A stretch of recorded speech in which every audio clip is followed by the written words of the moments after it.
Hello fellow crafters, this is the Florida Crafter. I want to share with you a project that I've been working on. It's almost complete but have just a little bit more to go.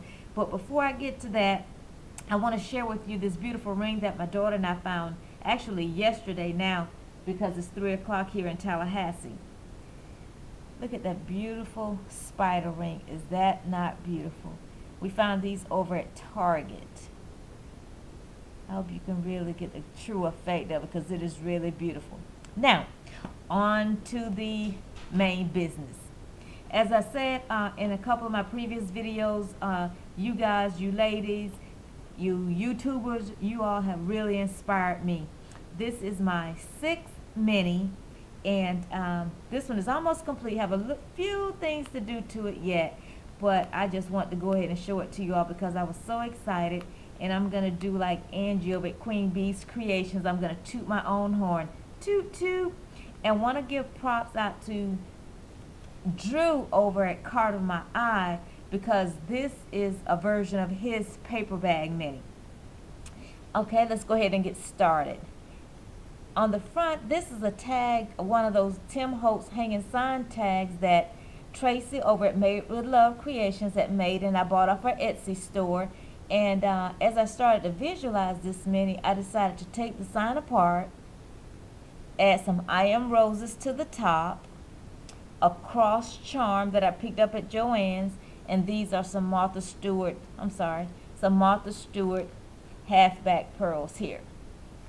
This is just some of the different color ribbon that I picked up at Joann's and some lace that I already had in my stash.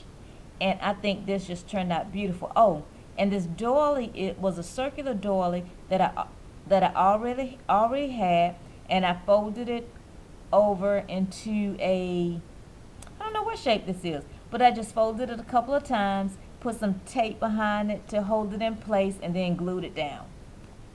And let's go on to the inside. And this paper that I use in this mini, let me bring this back a little bit. The paper that I use in this mini is from the Natural Stack by Die Cuts with a View. And I picked this up over at Joann's. And it's called the Natural Stack. A lot of beautiful papers in it. Some are glittered, some are foiled, and they're just beautiful.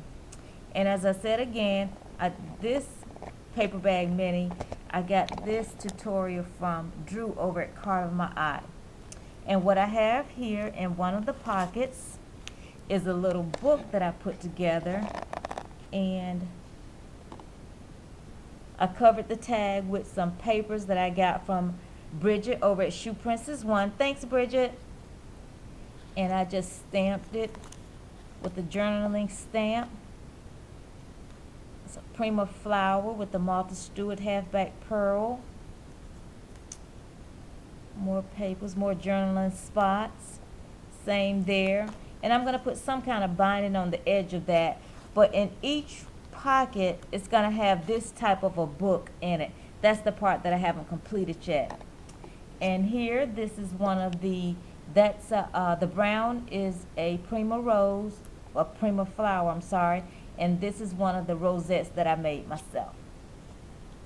On over to the next page, a page for photo. I have to put a mat there. Same here. Oh, and these are the pockets. And the only thing that I did different, Drew, was the little flap here, I glued it down. I didn't like it standing up, so I glued it down in each one of the pockets. Another photo mat, another pocket, and this is some lace that I picked up from Joann's, and then I adhered some flat back pearls to that as well, and that's on each pocket. Another Prima flower, rosette that I made, and a stamp that I picked up on one of my trips to Panama City to Hobby Lobby, and it says, "Faith is taking the first step even when you don't see the whole staircase. Martin Luther King Jr. Praise the Lord." Another place for photos. Same here. Another pocket. And again, these are going to be turned into the little booklets. Over here we have a cream of flour, another rosette that I made. I think that's one of my favorite ones because I love the two tones there. And here it's all the same, exact same things. And again, I just want to say thank you all for all your inspiration. And as always, have a very blessed night. Bye.